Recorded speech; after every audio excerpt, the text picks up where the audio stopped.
అందరికీ నమస్కారం. నా పేరు అశ్విన్. నా యూట్యూబ్ ఛానల్ పేరు అశ్విన్ లోకల్. ఇప్పుడైతే మన దగ్గర అయితే ఉన్నారు రంగనాయక్ గారు.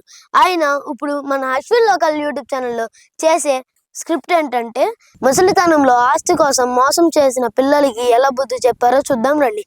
Let's go. శబాష్. చచ్చాక తప్పించే నరకాన్ని బతికుండగానే చూపించేవాడే కొడుకు. ఏవైనా మిగిలుంటే లాక్కొని నిర్దాక్షిణ్యంగా బయటికి గెంటి వేయడం వాడి విధి.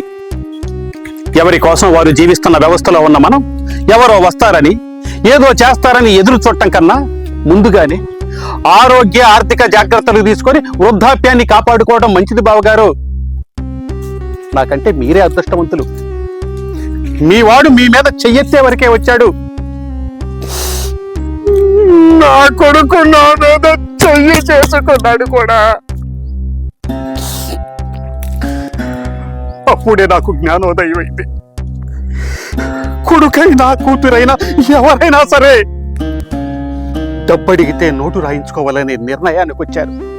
పిల్లలు అడగటం, ప్రాధేయపడి కళ్ళ నీళ్లు పెట్టుకోవడం, పెద్దవాళ్లు కరిగిపోయి ఉన్నదంతా వాళ్ళకివ్వడం, వాళ్ళ చేత తన్నులు తినడం, ఇదే నేటి సమాజంలో జరుగుతున్న కథ. ఏ పేపర్ చూసినా ఇదే గోల. అవును, మీరు నా దగ్గరికి అప్పు కోసం వచ్చి నా షరతులకు అంగీకరించి ఖాళీ డాక్యుమెంట్ మీద సంతకం పెట్టినప్పుడే మీరేదో మోసం చేస్తారని అప్పుడే నన్నాను. మోసం చేయించకూడదు బావగారు. ఈ ఇల్లు మీదే. వాళ్ళు నన్ను మోసం చేయాలన్నారు.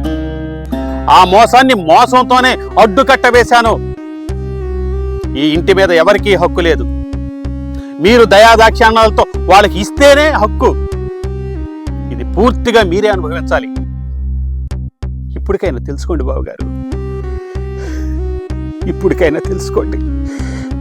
If you like the video, please comment, share and remember to subscribe.